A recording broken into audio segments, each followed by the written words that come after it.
हरिओम. भुजौ भग्नेश कार्मुका स्कंदौ दिव्यायुधा पातू भुजौ भग्नेश कार्मुका. दिव्यायुध असणारा राम आमच्या स्कंधाचं रक्षण करो. कसा का कशासाठी कशा रीतीने आम्ही सगळं बघितलं. भुजौ भग्नेश कार्मुका. भुज म्हणजे कोपरापासून मनगटापर्यंतचा हाताचा भाग म्हणजे भुजा.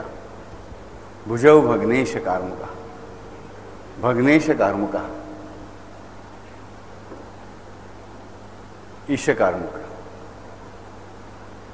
शिवाचं धनुष्य ज्याने भग्न केलं अशा त्या परमात्म्याला इथे आवाहन केलं जात आहे की माझ्या भुजांचं रक्षण कर. आता आम्ही बघितलं तर आम्हाला खांद्याचं महत्त्व बाबा एक पडलं. बाबा तुम्ही सांगितलं की बाबा खांद्यावर आम्ही ओझं वाहतो. स्कंदौ दिव्यायुधा पाहतो म्हणजे का, तर इथे तोडलं धनुष्य शिवाचं. कोणी तर रामाने. कशासाठी, तर सीतेचं स्वयंवर जिंकण्यासाठी. आणि त्यासाठी त्याने वापर केला. कशाचा नुसतं उचलायला गेला, दोरी धरायला गेला तर तुटलं अगदी सहजतेने. म्हणजे बाण लावण्याचे श्रम त्याला घ्यावे लागलेले नाहीत. जर आम्ही रामचरित्र वाचलं, सगळी रामाची गोष्ट वाचली, धनुष्य फक्त त्याने असं हातामध्ये उचललं आणि प्रत्यंशा तो धरायला गेला बाण लावून, तेवढ्यात धनुष्य कडकड आवाजावरून मोडलं. शिवाचं धनुष्य जे इतरांना उचलतही नव्हतं. सगळ्यात ताकदवान जो रावण, तो आपल्या 20 हातांनी म्हणे धनुष्य उचलायला गेला, त्याला उचलता येईना. थोडंफार त्याने शेवटी शिवाने दिलेल्या तपश्चर्येचं बळ वापरून उचलायचा प्रयत्न केला, तर तो खाली पडला. धनुष्य त्याच्या छातीवर पडलं आणि तो रक्त ओकला. ही ज्या रावणाची परिस्थिती, तिथे हा राम ते सहजतेने उचलतो आणि प्रत्यंच्या चढवायच्या अगोदरच, बाण सोडायच्या काय नुसतं धरायच्या अगोदरच धनुष्य तडतडा कडकडा आवाज होऊन तुटलेला आहे. आणि असा आवाज एवढा मोठा प्रचंड झालेला आहे. आणि तिकडे खूप मोठं प्रॉब्लेम आहे. तिकडेच या भुजौ शब्दाचा अर्थ आहे की तो आवाज एवढा मोठा झाला की तो आवाज ऐकला कोणी, तर परशुरामाने. आवाज ऐकला कोणी, परशुरामाने. परशुराम हा शिवाचा शिष्य आहे, शिवाचा पुत्र आहे. आणि परशुराम हा जमदग्नीचा पुत्र आहे. जमदग्नी हा साक्षात शिव आहे. असा शिवाचा पुत्र असणारा परशुराम म्हणतो की माझ्या बापाचं, माझ्या गुरुचं धनुष्य कोणी मोडलं, त्याला धडा शिकवल्याशिवाय राहणार नाही. त्यामुळे तो आता लढायला धावत आलाय. कोण आलाय, परशुराम. कोणाशी, तर रामाशी. काय प्रॉब्लेम आहे बघा. आम्ही एकाच महाविष्णूचे दोन्ही अवतार मानतो, परशुराम पण आणि राम पण, म्हणजे एकाच वेळी अस्तित्वात आहेत. आम्हाला प्रश्न पडतो, बापूजी आमचं म्हणत की साईबाबा तो स्वामी समर्थ. असं कसं, साईबाबा आणि स्वामी समर्थ एकाच काळात शिर्डी अक्कलकोटात कसे होते? जसा राम आणि परशुराम होते तसेच. मग एवढे आमचं डोकं चालत नाही. आम्ही आमची संशोधन बुद्धी कशासाठी वापरतो? कृष्णाचा जन्म कुठे झाला असेल, साईबाबांचा जन्म कुठे झाला असेल, आम्ही आमचं आयुष्यात पुढे घालतो. उपयोग काय त्याच्यामध्ये मला सांगा. तुम्हाला समजा माहिती मिळाली की पांडव अमुक अमुक रस्त्याने ह्या जंगलामधून गेले होते, कृष्णाचा जन्म अमुक ठिकाणी झाला होता, तुम्हाला काय मिळालं? काही नाही. त्याशिवाय जर त्या कृष्णाचं नाम तुमच्या, कृष्ण तर लांब राहिला, कृष्णाचं नाव तुमच्या हृदयात जन्मलं ना तरी खूप झालं. त्यासाठी सगळं आयुष्य वेचा नको. त्या फालतू माहिती काढण्यामध्ये आमचं आयुष्य का वेचतो? काय काय उपयोग आहे मला सांगा. कृष्णाचा सांदीपनीचा आश्रम पुढे होता, कशाला शोध घेता? नोकरीला अर्ज केलात आणि तुम्ही नोकरीसाठी गेला, इंटरव्ह्यूसाठी. तिकडे तुमचं लक्ष कोणाकडे असेल? इंटरव्ह्यू घेणाऱ्याकडे असेल की तिकडे झाडू मारणाऱ्याकडे असेल? जो इंटरव्ह्यू घेणार त्याच्याकडे असेल. त्याच्याही म्हणला जो तुमच्या ओळखीचा आहे, जो तुम्हाला खात्री देणार आहे की बा मी तुम्हाला नोकरीला लावू शकतो, त्याच्याकडे तुमचं मन जास्त असेल ना. पण नको त्या गोष्टीकडे आम्ही आमच्या व्यवहारात लक्ष देत नाही. मग सगळ्यात जी हवीशी गोष्ट तिकडे लक्ष द्यायचं सोडून आम्ही बाकीच्या कुटाळ्या कशाला करत राहतो? हा प्रश्न आम्हाला पडला पाहिजे. साधी गोष्ट सांगा, तुम्ही जो श्वास घेता तो श्वास समोरून आला की उत्तरेकडून आला की दक्षिणेकडून आल्याचा विचार करता का? नाही करत ना. तेच बरं आहे. उद्या समजा तुम्ही साधी एक गोष्ट करा, एक हातामध्ये काय बास्केट घ्या, हल्ली आम्ही घेत नाही, पिशव्या घेऊन येतो घरी. त्या मार्केटमध्ये जा आणि त्या भाजीवाल्याला विचारा, काय बाई तुझं नाव काय? काय करेल ती बाई? बाई असेल तर एक वेळ ठीक आहे, तुमच्याकडे कोण गेलं तर काय करेल? नंतर विचार तुझं गाव कुठलं झालं, तरी बिचारीने समजा उत्तर दिलं की बाबा माझं गाव अमुक अमुक. बाई भाजी कुठून आणतेस? म्हणजे सांगितलं बाबा अमुक अमुक ठिकाणून ट्रक येतो. तो ट्रक कुठून येतो? अमुक. कोणाचा आहे तो ट्रक? त्या ट्रकच्या मालकाचं नाव काय? त्या मळ्याच्या मालकाचं नाव काय? मी त्या मळा बघायला जातो, तो मळा बघतो आणि मग मी येऊन तुझी भाजी विकत घेतो. तुम्ही आयुष्यात काही भाजी खाऊ शकाल का मला सांगा? साधी गोष्ट आहे. पण तिकडे जर आम्ही एवढी चिकित्सा केली तर आमच्या पोटात अन्नाचे 4 दाणे जाणं शक्य नाही. ह्याचा अर्थ आंधळेपणाने काही करा असं म्हणजे म्हणत नाही. आम्ही मुलाला शाळेत घालतो तेव्हा ती माहिती काढतो ना, कुठली शाळा चांगली आहे, किती आहे, आम्हाला उपयोगी आहे नाही उपयोगी आहे, आम्हाला पेलणारी आहे फी नाही पेलणारी. एवढी जेवढी महत्त्वाची आवश्यक आहे तेवढी माहिती मात्र मला असली पाहिजे बस.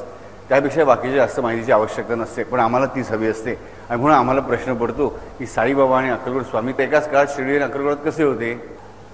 ज्या प्रकारे राम आणि परशुराम एकाच वेळेस होते ही त्या महाविष्णूची कपॅसिटी आहे. तसेच तोच साई आणि तोच स्वामी एकाच वेळेस 2 वेगळ्या ठिकाणी होते हे पण तेवढंच महत्त्वाचं आहे. आम्हाला नीटपणे कळलं पाहिजे. आणि इथे जर प्रॉब्लेम आहे, साई आणि स्वामी बिचारे लांब राहिले एकमेकांपासून, काय भानगड नाही गेली. इकडे आम्ही भक्त भांडण करतो, आमचे स्वामी मोठे की आमचे साई मोठे. जो हे भांडण करतो ना त्याला दोघंही मुकतात, लक्षात ठेवा. तो दोघांनी मुकतो. कारण असं जो भांडण करतो की स्वामी श्रेष्ठ की साई श्रेष्ठ, त्याला स्वामी पाहणं शक्य नाही आणि साई पाहणं शक्य. तर इथे मात्र आम्ही बघतो की परशुराम आणि राम, आता परशुराम धावत आलाय आणि परशुराम तो भयंकर रागीट आहे. 21 वेळा त्याने राजांचं खंडन नाश केलेला आहे. तो येतो, कोण हा उर्माट, आणि त्या लक्षात की हा कोणतरी राजाच आहे, परत राजपुत्र आहे म्हणून येतो. बघतो तर काय मुनिकुमार उभा आहे. राम विश्वामित्रांबरोबर मुनिकुमाराच्या वेशात गेलेला तिकडे. आता प्रॉब्लेम, पण त्याला कळतं की हा तर दशरथाचा पुत्र आहे. पण परशुराम त्याशी म्हणतो की नाही, माझ्या सद्गुरूचं धनुष्य, माझ्या पित्याचं धनुष्य तू मोडलंस तर लढाईला तयार हो. आणि मग रामाचा आणि परशुरामाचा संवाद होतो. त्या परशुराम त्याला सांगतो की नुसत्या बाता काय करतोस, खरी अंगामध्ये ताकद असेल, खरंच जर तुझ्याकडे क्षात्र असेल तर लढायला तयार हो. राम मात्र त्याला अत्यंत नम्रपणे सांगतो की परशुरामा, मी तुझ्या पुढे बालक आहे, मी तुझा दास आहे. हे शिवाचं धनुष्य भंग पावलं असेल तर हे भंग पावण्याची इच्छा जर शिवाच्या मनात नसेल तर कोणी करू शकेल का? हा विचार कर. आणि त्याच क्षणी परशुरामाच्या मनामध्ये अधिक राग प्रगट होतो. मी स्वतः पाप करायचं आणि देवाच्या डोक्यावर घालायचं म्हणतोस. असेल जर तुझ्या भुजांमध्ये ताकद हे धनुष्य मोडायची, शब्द लक्षात घ्या, असेल जर तुझ्या भुजांमध्ये ताकद हे धनुष्य मोडायची तर बघूया मला त्या भुजांची ताकद. माझ्याशी लढताना उचल तुझं धनुष्य, उचल तुझं धनुष्य, नाही तर माझा परशु हातामध्ये आहे तसा तूही परशु धर. काय करतोस बोल. राम म्हणतो तुमची आज्ञाप्रमाणे. राम म्हणतो वयाने श्रेष्ठ आहात, अधिकाराने श्रेष्ठ आहात, साक्षात शिवाचे शिष्य आहात. मी तर एक साधा सुद्धा दशरथाचा पुत्र, एका साधा सुद्धा राजाचा राजकुमार, तोही असा की अजून मला जस धड निशी फुटते न फुटते असं माझं वय आहे. आणि आपण तर मुनिश्रेष्ठ, तपश्रेष्ठ, वयश्रेष्ठ, सगळ्या दृष्टीने आपण श्रेष्ठ. तुमची आज्ञा मला प्रमाण आहे, तुम्ही सांगाल ते करायला माझे भुजा तयार आहेत.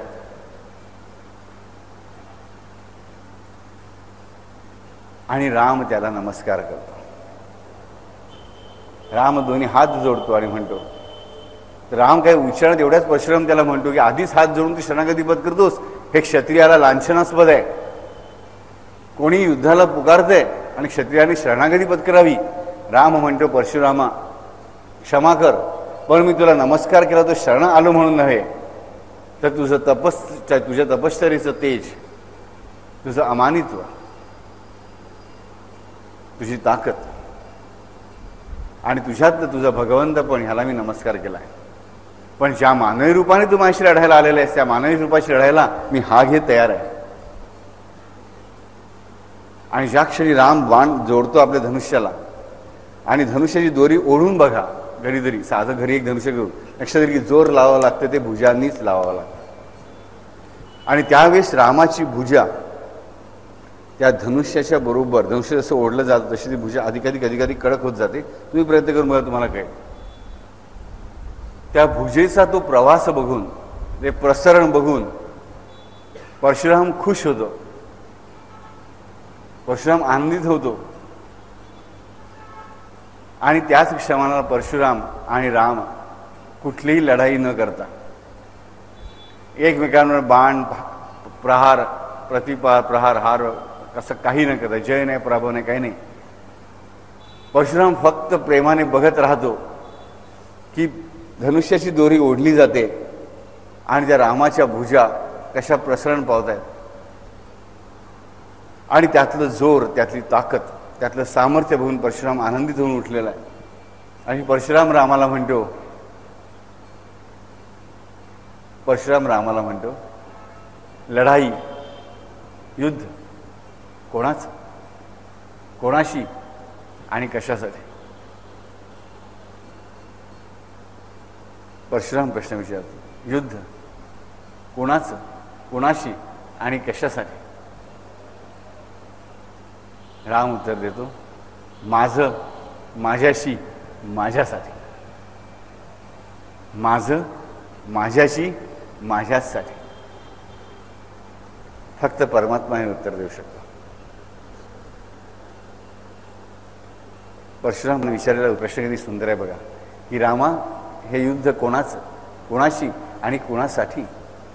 रामाचं उत्तर आहे, हे युद्ध माझं, माझ्याशी, माझ्यासाठी. दोन तट, दोन युद्ध जेव्हा चालतात, हे जय पराजय कोणाचाही हो, एक जय ग्रुप जिंकणार आहे, दुसरा ग्रुप पराजय पावणार आहे, पण शेवटी दोघांची मायमाऊली एकच आहे. एक सद्धर्मी असेल, एक कुधर्मी असेल, पण तरी देखील ती अपत्य त्या एकाच परमात्म्याची आहे. जय कोणाचा आणि पराभव कोणाचा? शेवटी जयही त्याचाच आणि पराजयही त्याचाच, हे आम्ही कधीच जाणू शकत नाही. त्यामुळे रामाने दिलेलं उत्तर सुंदर आहे की युद्ध कोणाचं, कोणाशी, कोणासाठी? तर माझं, माझ्याशी, माझ्यासाठी. की कौरव पांडवांमध्ये सुद्धा युद्ध झालं, तिकडे सुद्धा बघा गोष्ट रचना कशी आहे की कौरवांच्या बरोबर कृष्णाची सेना आहे, तर पांडवांच्या बरोबर सुद्धा कृष्ण आहे, पण शस्त्र न धरणारा, न करी धरी शस्त्र मी. पांडव जिंकले, कौरव हरले. कृष्णाला काय आनंद आला, चला काय मस्त मजा, कौरवांची चटणी झाली नाही. शेवटच्या क्षणापर्यंत त्याने प्रयत्न केले की युद्ध होऊ नये म्हणून, त्यांची बुद्धी ताळ्यावर यावी म्हणून, पण त्यांची बुद्धी ताळ्यावर आली नाही. म्हणून त्याला स्वतःलाच दोन्ही बाजूने लढावं लागलं. एकीकडून त्याची सेना लढली, एकीकडून त्याने सारथ्य केलं, दोन्हीकडे शेवटी तोच आहे. आणि दोन्हीकडे मागे जे उरले त्यांचं सांत्वन शेवटी कोणी केलंय? श्रीकृष्णानेच केलंय. आणि शेवटी युद्ध केलं ह्या दोन ग्रुप्सनी, ह्या दोन बांधवांनी. आणि शाप कोणी स्वीकारला? शाप स्वीकारला शेवटी त्या श्रीकृष्णानेच. की जेव्हा गांधारीला तिचं सांत्वन करण्यासाठी श्रीकृष्ण जाऊन पोहोचतो, गांधारीला समजावून सांगतो का कायम आयुष्यभर डोळ्यावर पट्टी बांधून बसलेली गांधारी श्रीकृष्णाला शाप देते की श्रीकृष्ण हे सगळं तू थांबू शकत होता, ही तुझी ताकद मी ओळखते, आणि तरी तू हा नाश माझ्या कुळाचा थांबवला नाहीस, तुझ्या काळात कुळाचाही असाच नाश होईल. श्रीकृष्ण म्हणतो तथास्तु माते तथास्तु. ज्याने युद्ध थांबवण्याचा आटोकाट प्रयत्न केला, शेवटी शापही त्यानेच स्वीकारला, हे आम्हाला कळलं पाहिजे. रामाचं हे जे उत्तर आहे, युद्ध कोणाचं? माझं, माझ्याशी, माझ्याचसाठी. हे युद्धाचे परिणाम पण शेवटी भोगतो कोण? तो परमात्मा स्वीकारतो, हे आम्हाला कळलं पाहिजे. आणि तरीही आमची त्या परमात्म्यावर निष्ठा बसत नाही, आम्ही त्याचं स्मरण करत नाही. कुठलाही अवतार घ्या, काय मौज मजा करतो तो अवतार मला सांगा. परशुराम ऋषिकुमार झाला, लढत राहिला आयुष्यभर. त्याने निक्षत्रिय पृथ्वी केली, म्हणजे क्षत्रिय जातीचा नाश नाही केला, राजांचा नाश केला, जे कुठल्याही जातीचे होते, की जे मदांध झालेले होते. त्याच्या पित्याची हत्या झाली, त्याच्या आईची हत्या झाली. एक वेळेस आला की सद्गुरूंची आज्ञा म्हणून आईचं धड तोडावं लागलं,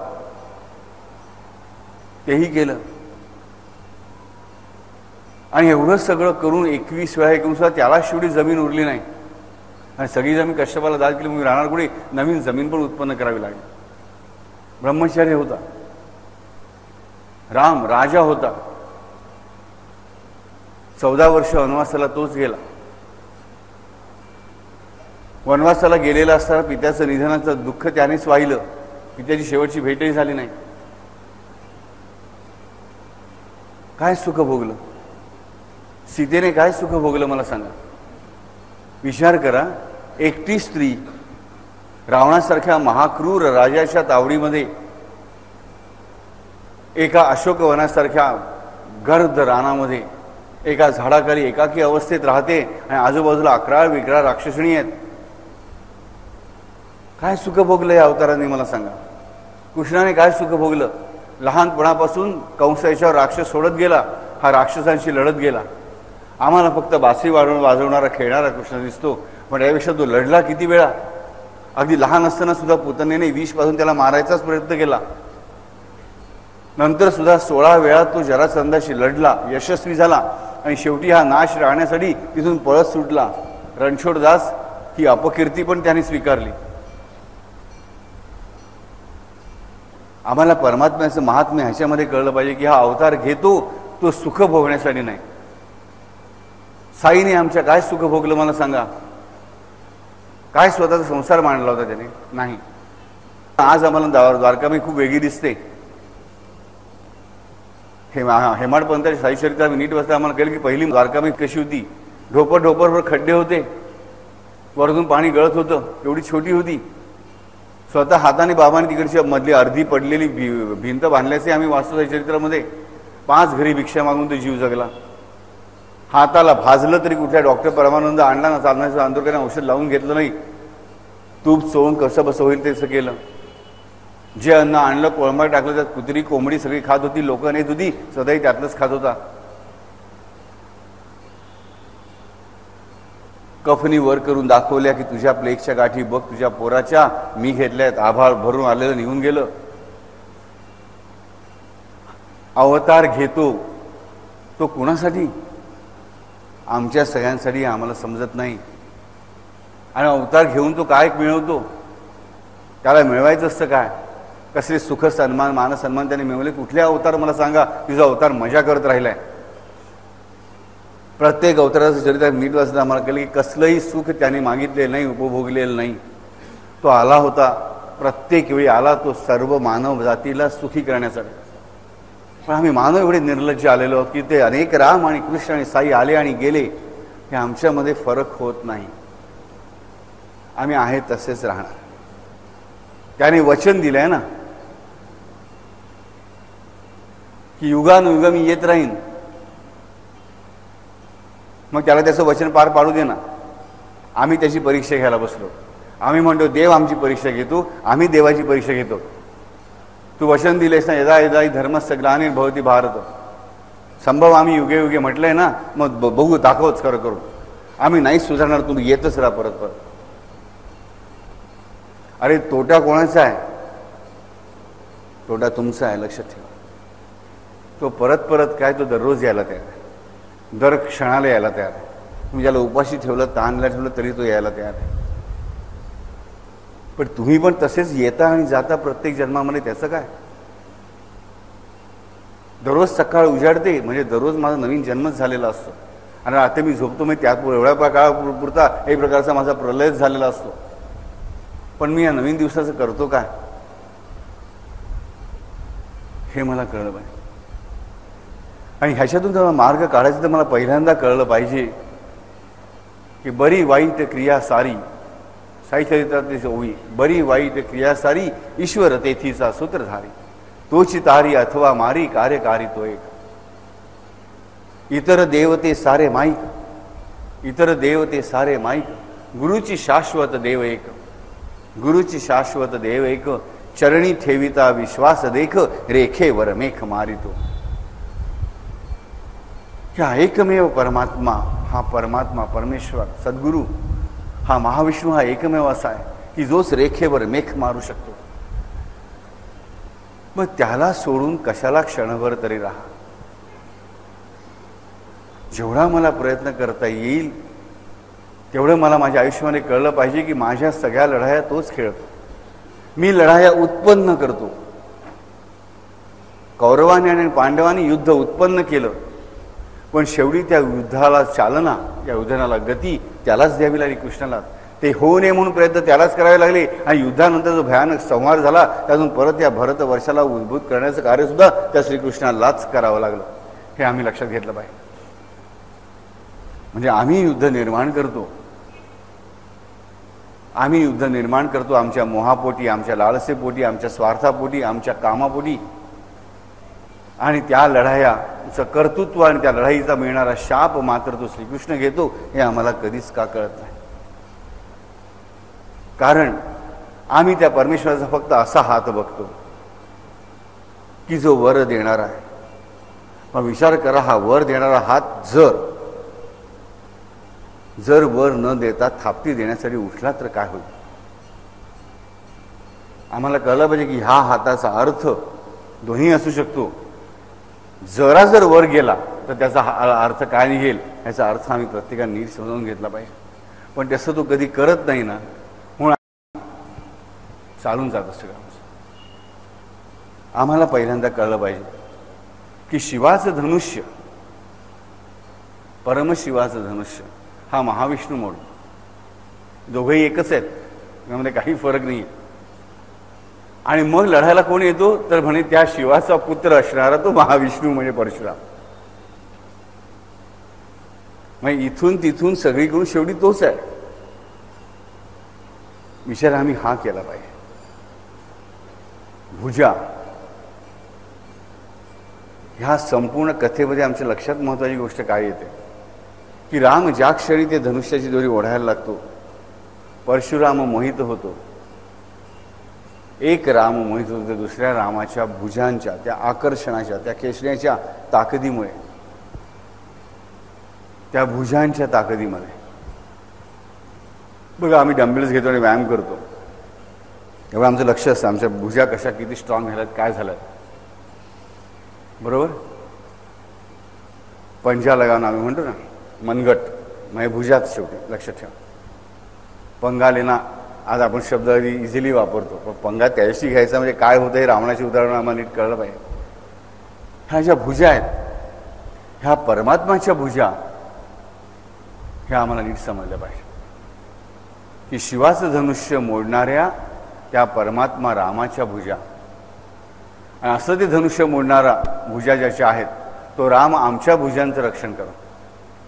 मग आम्हाला आत्ता जाणून घ्यायला पाहिजे, परमात्म्याच्या भुजा जाणून घेतल्या, आता म्हणजे आमच्या भुजा काय करतात, आमच्या भुजा काय करतात हे आम्हाला कळलं की मग आम्हाला नक्की कळेल की भुजकौशिक मुनीने हेच नाव इकडे का वापरलं आणि या राम परशुरामांची कथा बरोबर इथे का गोवली गेली.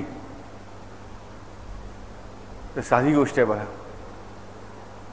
जेवायला बसलात ना, हाताने घास उचललात, पण तो घास तोंडापर्यंत कोण नेतं? स्कंद नाही नेत. स्कंद जागच्या जागी आहे, हात जागच्या, हलते कोण? भुजा हलते. लक्षात ठेवा. तुमच्या हातात असणारी पहिली स्थूल क्रिया, स्वतःचं अन्न, देहपोषण, हे आम्ही कोणाच्या सहाय्याने करतो? भुजेच्या सहाय्याने करतो. कोणाच्या कानाखाली लगावता ना, म्हणजे कानाखाली एक पेटवीन, ती पेटवता हाताने मारता, पण हलतं काय? स्कंद नाही. का हलते? भुजा. भाजीची पिशवी उचलता ना, रग कुठे लागते? इथे लागते, भुजांना लागते. म्हणजे अगेन्स्ट ग्रॅव्हिटी, गुरुत्वाकर्षण विरोधी जेव्हा काही उचलायचं आहे त्याचा जोर कोण उचलतं? ह्या भुजा उचलतात. खाली खेचणारी तुम्हाला जी शक्ती आहे तिच्या विरुद्ध दिशेने जर वजन उचलायचं असेल तर त्याला कुठली आवश्यकता आहे? तुमच्या भुजांची आवश्यकता आहे. ह्या भुजा दुबळ्या पडल्या तर तुमचा घास सुद्धा तुमच्या तोंडापर्यंत जाऊ शकणार नाही, हे लक्षात ठेवा. तुमचा एवढा भाग नॉर्मल आहे, एवढा भाग नॉर्मल आहे, पण हा पॅरलाइज झाला एवढा भाग, तरी देखील तुम्ही साधा घास पण घेऊ शकणार नाही, बाकीच्या गोष्टी लांब राहिल्या. हे आम्हाला कळलं पाहिजे. म्हणजे ह्या भुजांचं आमच्या जीवनातलं महत्त्व आम्हाला कळेल की आम्हाला खाली खेचणारी जी शक्ती आहे ती काय वाईट शक्ती नाही, म्हणून त्यामुळेच आम्ही त्या गुरुत्वाकर्षण शक्तीमुळे स्थिर आहोत. साधी गोष्ट लक्षात घ्या, आम्ही चंद्राचं वर्णन ऐकतो की चंद्रावर आमचं यान गेलं तर त्या माणसांची आम्ही चित्र बघतो की त्यांना कसं उड्या मारत चालावं लागतं तिकडे. का तर चंद्रावरचं गुरुत्वाकर्षण पृथ्वीच्या गुरुत्वाकर्षणाच्या 1/6 खूप लहान आहे. इकडे आम्हाला चालता येत नाही, उड्या मारत तरंगत जावं लागतं. पृथ्वीपेक्षा जर जास्त गुरुत्वाकर्षण असेल तर काय होईल, आम्ही चालूच शकणार नाही, आम्ही जागशागी खेळलेलं राहू. शेवटी गुरुत्वाकर्षण ही शक्ती आहे, अति झाली तर ती वाईटच, कमी झाली तरी ती वाईटच. शक्ती वाईट नाही आहे, आम्ही जर वापर कसा करतो तिचा आमच्यावर काय परिणाम होतो हे त्याच्यावर सगळं अवलंबून आहे. तर आमच्या ह्याच्या भुजा आहे ह्या आम्हाला सगळी जी काही आम्ही हाताने कामं करतो ती कामं करून आणण्यासाठी गुरुत्वाकर्षणाच्या विरोधी जे कार्य आमच्या हाताने करायचं असतं त्यासाठी आम्हाला सामर्थ्य पुरवणारा आमचा अवयव म्हणजे भुजा. अन्नप्राशनापासून ते लढण्यापर्यंत, तलवार असो, बाण असो की बंदूक असो, बंदूक सुद्धा उचलून बघा, चालवून बघा. मशीनगन चालवताना बघतो धड धड धड काय काम करत असतं, भुजा काम करत असतं, हे लक्षात ठेवा. बोटाने चाप आम्ही जरूर दाबलेला असू, पण ताकद कशाची वापरली जाते, भुजांचीच वापरली जाते. आणि अशा ज्या भुजा आहेत की जीवनातल्या आमच्या प्रत्येक कार्यामध्ये ज्यांचा सहभाग आवश्यक आहे त्यांचं संरक्षण कोण करो, तर भग्नेश कारंका, शिवाचं धनुष्य तोडणारा जो राम आहे तो आमच्या भुजांचं रक्षण करो. शिव, मी नेहमी सांगतो की शिव शब्दामध्ये श, ई आणि व ही 3 अक्षर येतात. श, ई आणि व. श, ई आणि व मधला ई काढून टाकला, इकारे शक्ती, तर उरलं काय, शव म्हणजे प्रेत. शवामध्ये जोपर्यंत शक्ती आहे तोपर्यंत तो शिव आहे. शमन करोती इति शंकरा, शंकरा शम करोती इति शंकरा, जो शमन करतो तो शंकर. ह्या शंकराचं धनुष्य जे आहे ते राम मोडतो. एकाच परमात्म्याची 2 रूप आहेत. दोघांचं काम काय, तर नियमन करणं हे काम आहे. रामस्वरूप हे गती करणार आहे, रामस्वरूप हे गती करणार आहे. म्हणजे समजा समजण्यापुरतं, असं समजू नका पूर्णपणे, उदाहरणापुरतं की गाडीला ॲक्सिलरेटर असतो आणि ब्रेक असतो. राम हा ॲक्सिलरेटर आहे गाडीचा, तर शिव हाही गतीचं नियमन करतो. पण कसं, तर हा ब्रेकचं काम करतो. पण दोन्ही गाडीला आवश्यकच. ब्रेक नसेल तरी ती गाडी धोकादायक, ॲक्सिलरेटर नसेल तर त्या गाडीचा मला उपयोग नाही. आणि ह्या दोन्हीच्या पलीकडे आवश्यक आहे की ब्रेक आहेत, ॲक्सिलरेटर पण आहे, पण क्लच आणि गिअर नाही, तर गाडी कशी चालेल मला सांगा. धक्काबुक्की करत धकडत धकडत दगडत किंवा कशी चालेल, त्याच्यामध्ये सहजता असणार नाही. सहजता असणारी आणखी 3री शक्ती म्हणजे का, तर ह्या दोन्ही शक्तींमधली बॅलन्स, ह्या दोन्ही नियामक शक्तींमधला बॅलन्स, गतिकारक शक्ती आणि गतिनिरोधक शक्ती, ह्या दोन्ही शक्तींमधला उचित बॅलन्स म्हणजे क्लच आणि गिअर सिस्टम, की जी आमच्यामध्ये असणं आवश्यक असतं. आणि तशी माझ्या ह्या संपूर्ण कार्यामधली शक्ती म्हणजे माझ्या भुजा.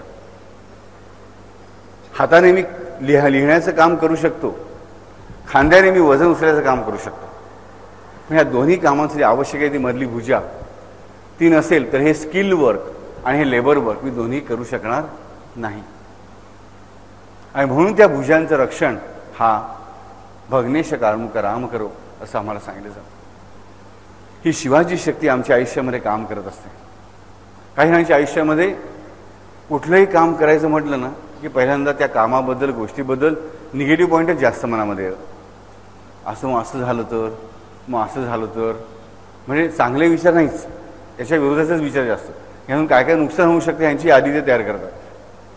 तर दुसऱ्या वेळेला काही म्हणजे असं एकदा करायचं ठरवलं ना की पुढचा मागचा काही विचार करत नाही, काही पण जे येण्यासारखं डोक्यात येईल ते करत राहतं. म्हणजे त्याच्यातून काही चुकीच्या गोष्टी दिवशी ह्याचा पण विचार करत नाही.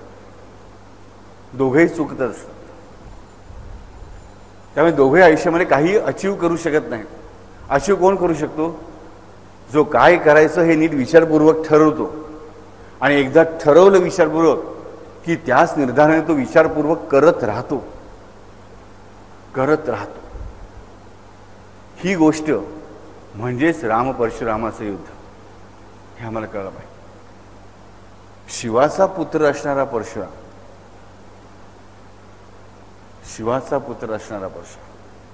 जमदग्नीचा पुत्र म्हणजे शिवाचा पुत्र असणारा परशुराम, आम्हाला कळलं पाहिजे की हाच फक्त या भुजांचं महत्त्व ओळखतो.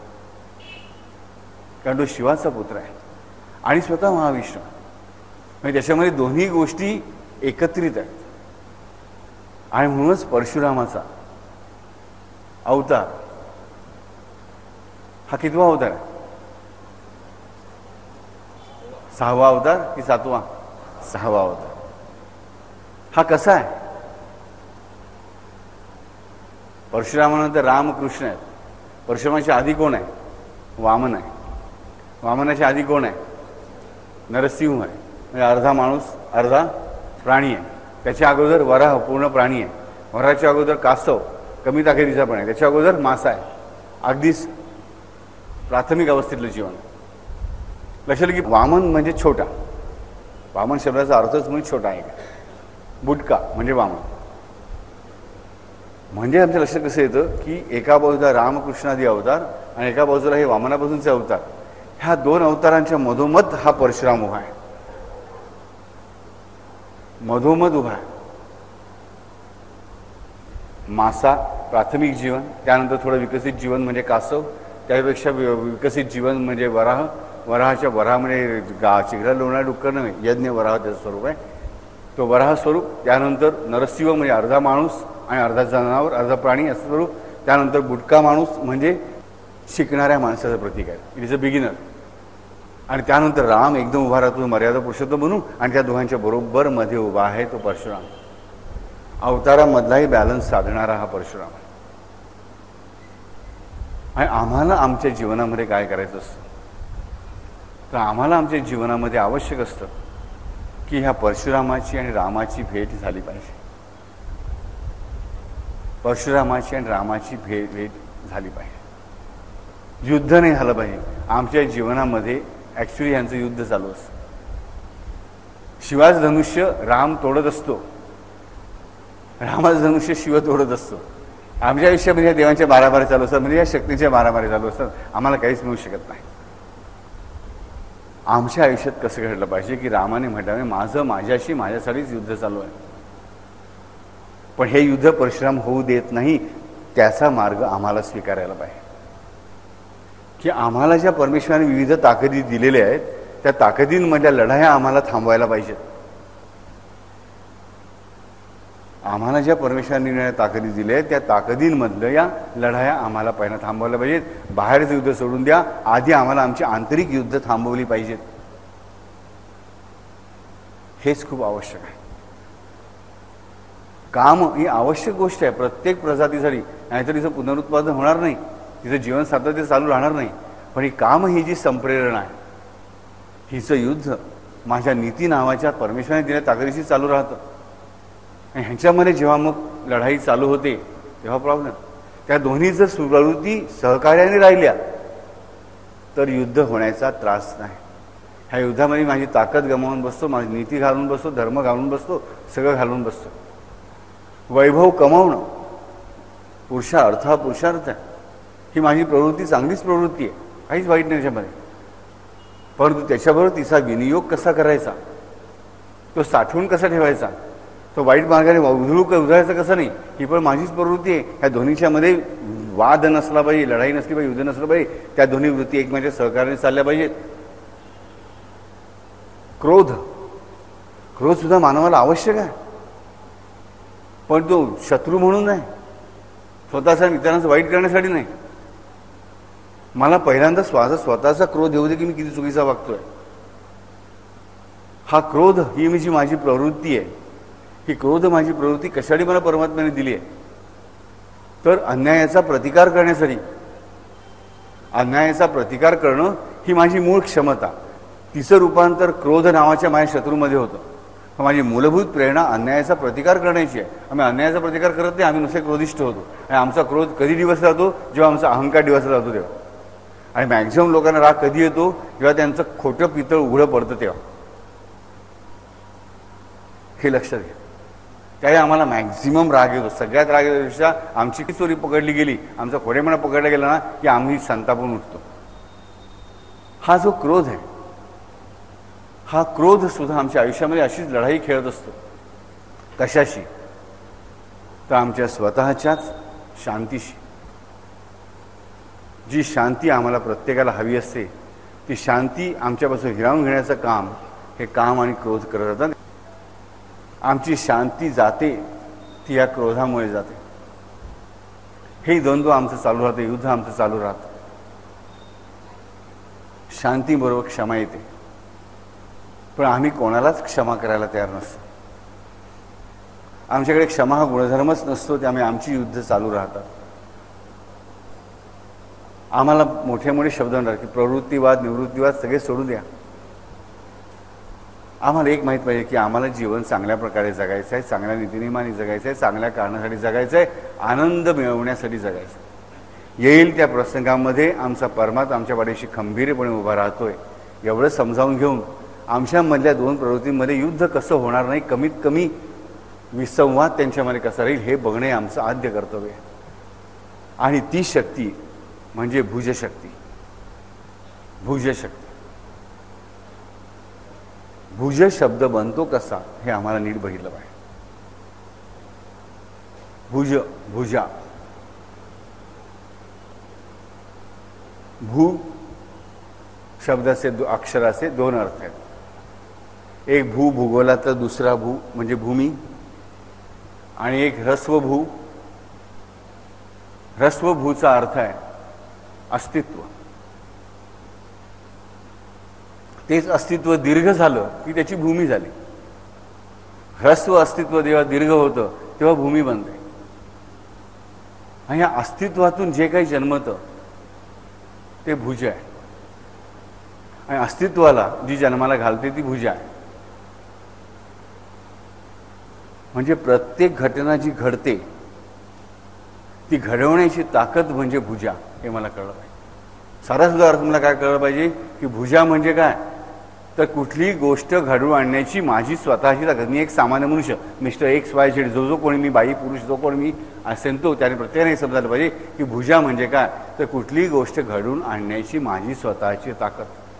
आणि मी अशा किती गोष्टी घडवून आणत असतो माझ्या आयुष्यामध्ये, लक्षात येईल की असंख्य चुकीच्या गोष्टी मी घडवून आणू शकतो. आणि ती माझी ताकद म्हणजे भुजा. आणि म्हणून त्या माझ्या भुजांचं रक्षण कोण करायला पाहिजे, तो शिवाचं धनुष्य मोडणारा राम.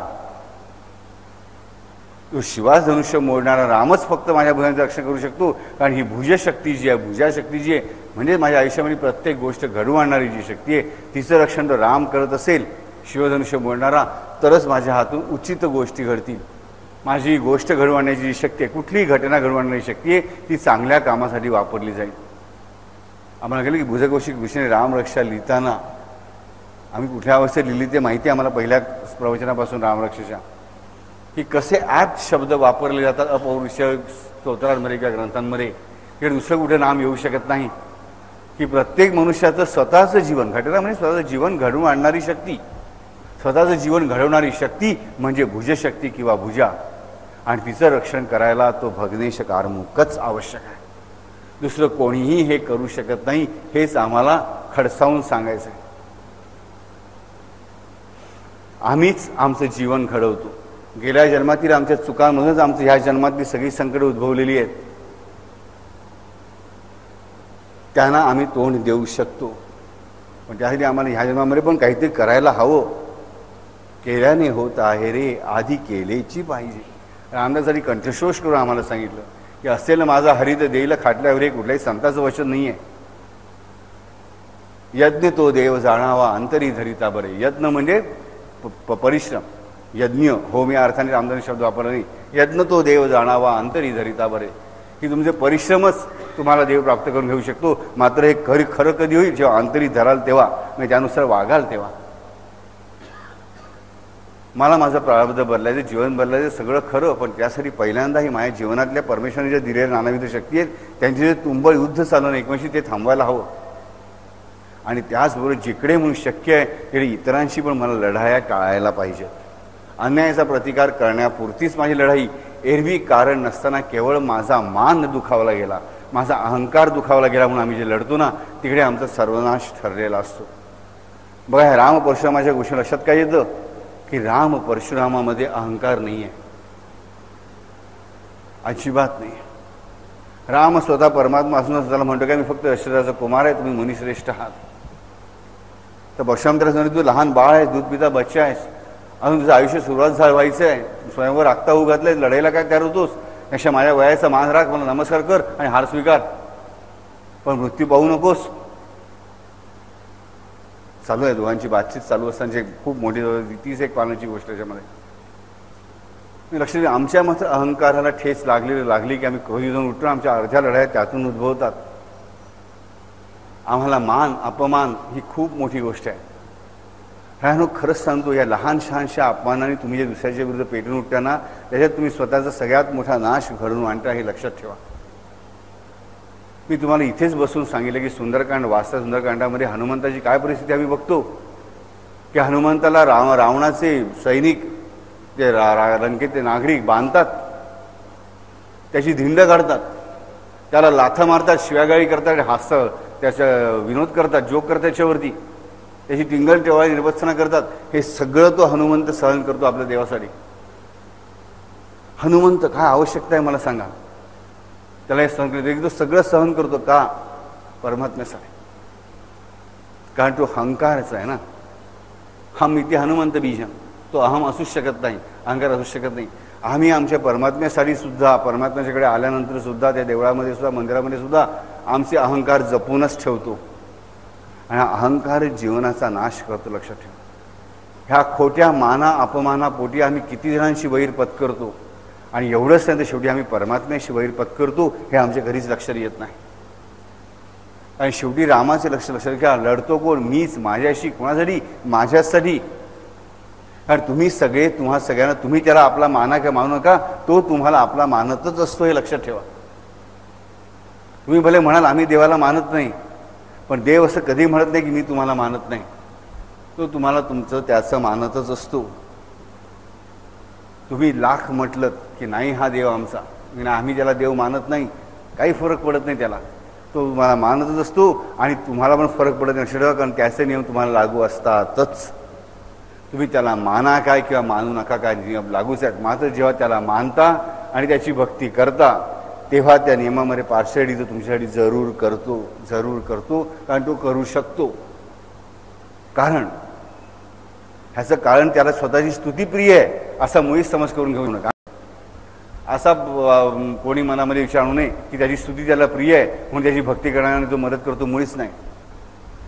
तर त्या भगवंताकडून तुमच्यापर्यंत कुठलीही गोष्ट दोनच मार्गाने येऊ शकते, एक म्हणजे सत्य आणि प्रेम. त्याच्याकडे भरपूर देण्याजोगं आहे, पण तो कुठल्या मार्गाने देऊ शकतो? दोन चॅनल्स कुठले, ते दोन पाईप कुठले आहेत? एक सत्याचा पाईप, एक प्रेमाचा पाईप. तुमच्याकडे जर मी हे दोन्ही पाईप बंद करून ठेवलेत, मग आपल्या घरी पण पाईप येतो, त्याला नळ पुढे लावलेला, सोहा लावले, तुम्ही बंद करून ठेवलीत, तुमच्याकडे काय येऊ शकणार? पाणी येऊ शकेल घरामध्ये? नाही येऊ शकणार. शहरामध्ये आलेलं आहे, बिल्डिंगच्या टाकीमध्ये, टँकमध्ये आलेलं आहे, आमचं पॉवर हाऊस तरी चालू आहे, पंप हाऊस चालू आहे, पण मीच बंद करून ठेवलेत म्हणजे पाईप, तर मला पाणी येणार कसं? परमेश्वर मला मदत करू शकतो फक्त सत्य आणि प्रेमाच्या मार्गानेच, गेल्या जन्माचं प्रारब्ध सुधारण्यासाठी. नाहीतर गेल्या जन्माच्या प्रारब्धानुसार मला जे काही सुखदुःख मिळायचं ते मिळत राहील. मला हे समजलं पाहिजे की परमेश्वराकडून मदत मला मिळते सत्य आणि प्रेमाच्या मार्गाने. जेव्हा मी या खोट्या अपमानाच्या पोटी इतरांची भांडणं करतो, तंडणं करतो, त्यांचा द्वेष करतो, यांची विषयी खोटं बोलतो, निंदानास्ती करतो, तेव्हा तिकडे सत्य उरलेलं नसतं आणि प्रेमही उरलेलं नसतं. म्हटल्यानंतर पाईप माझ्या पुरता बंद झाला. तुमच्या शत्रूचं तुम्ही काय नुकसान कराल, त्या दुप्पट नुकसान तुम्ही ह्याने करता. इथे मला एक खूप सुंदर गोष्ट आठवते. माझी सगळ्यात लाडकी माझी पणजी म्हणजे माझी माई, तर माईला नेहमीप्रमाणे तिचं सकाळची पूजा वगैरे चालायची. तिला रामाला कृष्णाला सजवायला खूप आवडायचं. सुंदर सुंदर कपडे स्वतः छोटे छोटे त्यांच्यासाठी बनवायची, दागिने बनवायची, घालायची, सजवायची आणि गोष्टी सांगायची आलेल्या बायकांना वगैरे, सगळ्यांना कथा वाचून दाखवायची, ग्रंथ वगैरे संध्याकाळी. तर एक दिवस रावणाचं वर्णन चालू होतं. तर रावण किती वाईट होता माई सांगत होती. मी माईला म्हटलं, माई मला नेहमी सांगायची कोणाही निंदा करू रे. माई म्हटलं काय ग तू किती पापी. तर मला माई म्हणते का रे बाबा काय पाप केलं मी सांग बघू. अशी कान बिन धरून मस्तपैकी खूप गोड होती ती. तर म्हटलं तू किती निंदा करू ती रावणाची. अगं म्हणजे एवढी निंदा केलीस. म्हटलं सांग मला, तूच सांगतेस मला की अशी कोणाची निंदा नरसी करणं वाईट. मग रावणाची का असे ना निंदा नरसी करणं वाईटच. मला माईने उत्तर दिलं, तू म्हणत असशील तर खरं रे बाबा, तू म्हणत असशील तर खरं, कारण मी खरंच रावणाची निंदा केली, हे काही खोटं नाही. पण रावणाची निंदा जर केली नाही तर मीच रावण बनेन ते मला मान्य नाही. काय पाप लागायचं ते लागू दे, काय जे मला पाप लागायचं ते पाप लागू दे. रावणाची निंदा केल्याने जर मला पाप लागणार असेल तर ते मला अवश्य लागू दे. पण ज्याने माझ्या रामाला छळला, ज्याने माझ्या रामाला छळला त्याची निंदा मी करणारच, त्याच्याशी मी भांडणारच, त्याच्याशी मी लढणारच. म्हटलं अगं माई म्हटलं एवढी म्हातारी झाली, म्हटलं तुला चालूच पण म्हटलं अजिबात. तू काय म्हटलं लढायला जशी रावण आला तर हे काय घाबरते का, अरे काय घाबरते काय. आणि तिने मला अभंगातली ओळ म्हणून दाखवली की सद्गुरू सारिखा असता पाठी राखा, इतरांचा लेखा कोण करी. सद्गुरू सारिखा असता पाठी राखा, इतरांचा लेखा कोण करी. राजे अशी कांता काय भीक मागे, मनाची जोगे सिद्धी पावे. मला भरून आलं. मी माईचं सोकिरीला हात माझ्या गालावर सोडून गेला आणि माईला म्हटलं माई यू आर ग्रेट, खरंच ग्रेट आहेस. ही भावना आमच्या मनामध्ये आहे. क्रोध करायचा तर परमात्म्याच्या शत्रूंशी करा, स्वतःच्या हलक्या फुलक्या फालतू शत्रूंशी काय करता. हा उपयोग करायचा मला सांगा. ते युद्ध राम खेळणार आहे, रामाचं युद्ध खेळायला शिका, ते महत्वाचं आहे. त्याच्यामध्ये सगळं काही लपलेलं आहे, दडलेलं. लक्ष ठेवा. अरे एक एक भक्त बघा कसा उद्धरला गेला. आमचा का अजून उद्धार होत नाही. हा कुठेतरी आम्ही खूप कमी पडतो असा विचार केला पाहिजे. पण न्यूनगंड मनामध्ये ठेवू नका. आम्ही कमी पडू हरकत नाही, पण तरी आम्ही प्रयत्न करूच, आम्ही ठामपणे उभे राहूच, आम्ही त्या मार्गावर पुढे जाऊच. बघा साधी गोष्ट आहे, अगदी अगदी साधी गोष्ट. आम्ही श्रीकृष्णाच्या चरित्रामध्ये बघतो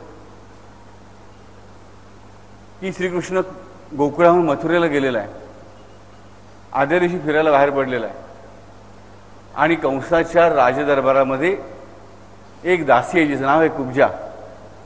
नाव कुब्जा म्हणजे काही ती आहेच अष्टवक्रा कुब्जा, कुबडी आहे ती. कुब्जा शब्दाचा अर्थ कुबडी आहे. 8 ठिकाणी बिचारी वाकडेली आहे, कुरूप आहे, तोंड वाकड आहे, सगळं अत्यंत कुरूप. पण कोणी त्याकडे लक्ष देत नाही. तिला बिचारीला जेमते पोट भरण्यापुरतं काम मिळालेलं आहे की ह्या कंसाच्या अंतपुरामधल्या काही स्त्रियांसाठी चंदनाचा लेप करणं आणि गजरे करण्याचं काम, आणि ते घेऊन ती चाललेली आहे. आणि तिला लहानपणापासून म्हणजे कृष्णाच्या जन्मापासून तिच्या लहानपणापासून छंद लागलेला आहे की हा तिला माहीत झालेला आहे की ह्या कंसाचा वध करण्यासाठी कोणतरी जन्माला येणार आहे आणि तो परमात्मा आहे, तो महाविष्णू आहे. आणि त्या विष्णूचं स्वरूप कसं असेल ह्याचं निश्चित मनामध्ये चिंतन करत ती राहिलेली आहे. त्या क्षणापासून नितांत प्रेमादीचं. तरुण आहे ती वृद्ध नाही आहे, पण जग सगळी तिची हेटाळणी करत आहे. आणि ती मात्र कृष्णाच्या सौंदर्याच्या वर्णनामध्ये रममाण झालेली आहे. आपण किती कुरूप आहोत ह्याच्या तिला काहीही पडलेलं नाही. काहीही तिला वाटत नाही की मी किती कुरूप आहे, माझा देव किती सुंदर आहे. बघा तिला तिचं रूप अजिबात महत्वाचं उरलं नाही. तिला महत्वाचं कोणाचं रूप ठरलं, तिच्या भगवंतासोबत की माझा देव किती सुंदर आहे. मी फक्त ऐकलंय नारदाकडून की तो येणारा जन्माला भुवन सुंदर आहे. तिच्या भुवन सुंदराच्या सौंदर्यापुढे तिला स्वतःच्या सौंदर्याचे काहीही पडलेलं नाही की आम्ही अष्टवक्र असू दे, कंसाची सेवा करते, नीचाची सेवा करते, पण असे तिला वाटत नाहीये. आणि ती सेवा सुद्धा तिने का स्वीकारली आहे तर तिला एक माहिती आहे की हा जो कोणी आहे कंसाला मारणारा महाविष्णूचा अवतार, हा मथुरेमध्ये जेव्हा येणार आहे हा देवकीचा पुत्र आहे हेही तिला माहिती आहे. कंसाचा भाचा आहे. हा जेव्हा येईल त्या राजवाड्याच्या राजांच्या नीतिनियमानुसार त्याचं स्वागत चंदन लावूनच केलं जाईल, पुष्पमाळा त्याला अर्पण केल्या जातील आणि मग ते करण्याचं काम माझ्याकडे आहे. मग ह्याला पायावर पहिली फुलांची माळ माझ्या हातची जाईल, ह्याच्या पायांना गंध पहिल्यांदा माझ्या हातचं लावलं जाईल. बस दुसरं काय पाहिजे. कृष्ण परमात्म्याची पहिली पूजा त्या कुब्जेने केली. लक्षात ठेवा, कृष्णाचं स्वागत केलं असेल कंसाच्या अमात्याने, त्याने गंध लावलं असेल, त्याने फुलाची माळ घातली असेल डेफिनेटली, पण ती माळा बनवली कोणी होती? त्या कुब्जेने.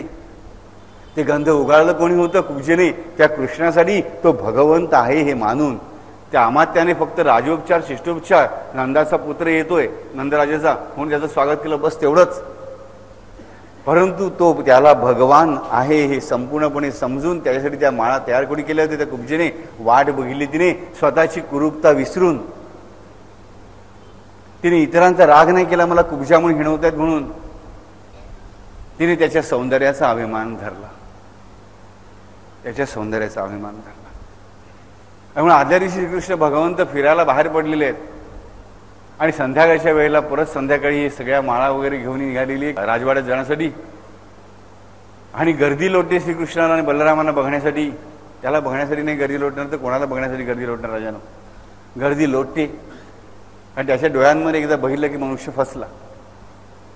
म्हणून कायम सगळ्यांनी सांगितलं की बाबांना कुठेही बघा, त्या डोळ्यात कधीही बघू नका. त्या डोळ्यात बघितलं ना की फसला, तो मनुष्य कामातून गेला आयुष्यभर. ज्याला फसायचं नाही त्यांच्या डोळ्यामध्ये कधीही बघायचं नाही.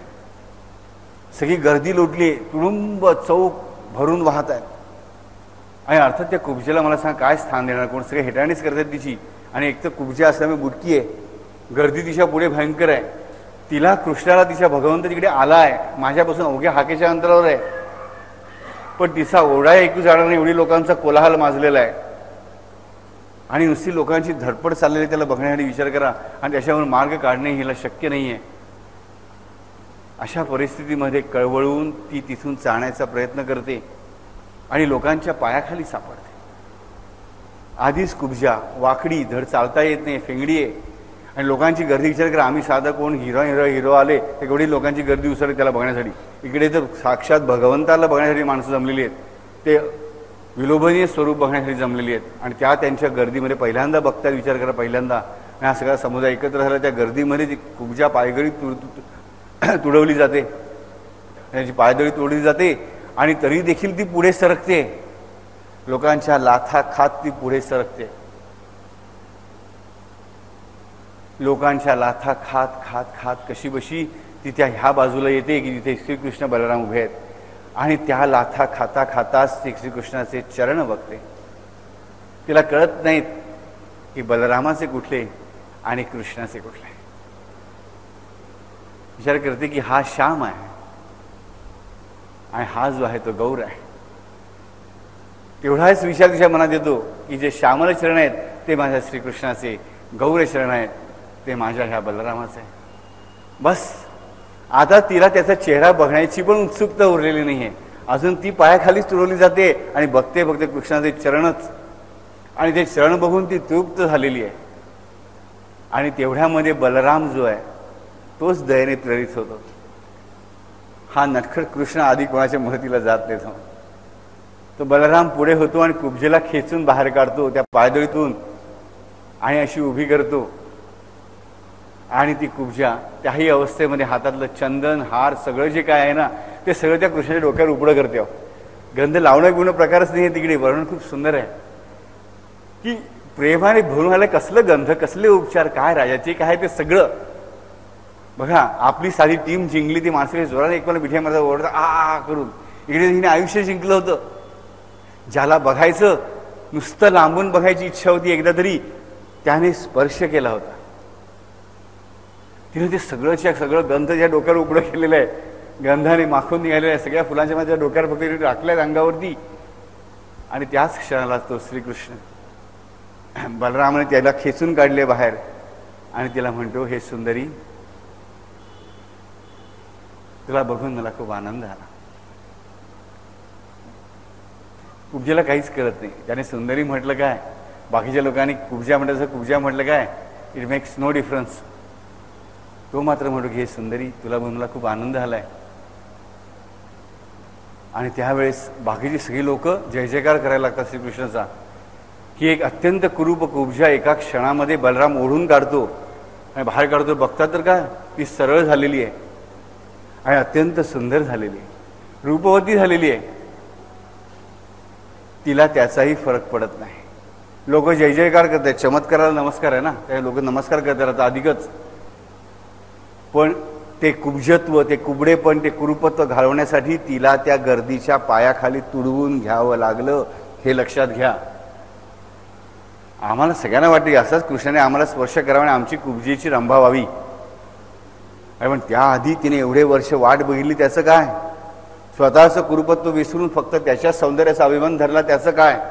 आणि त्याला बघण्यासाठी इतक्यांच्या लाथा सोसल्या, त्याचं काय? त्या आम्हाला दिसत नाहीत. आम्हाला फक्त तिची अप्सरा झाली, नंतर अप्सरा एवढी ती सुंदर झाली एवढंच कळतं.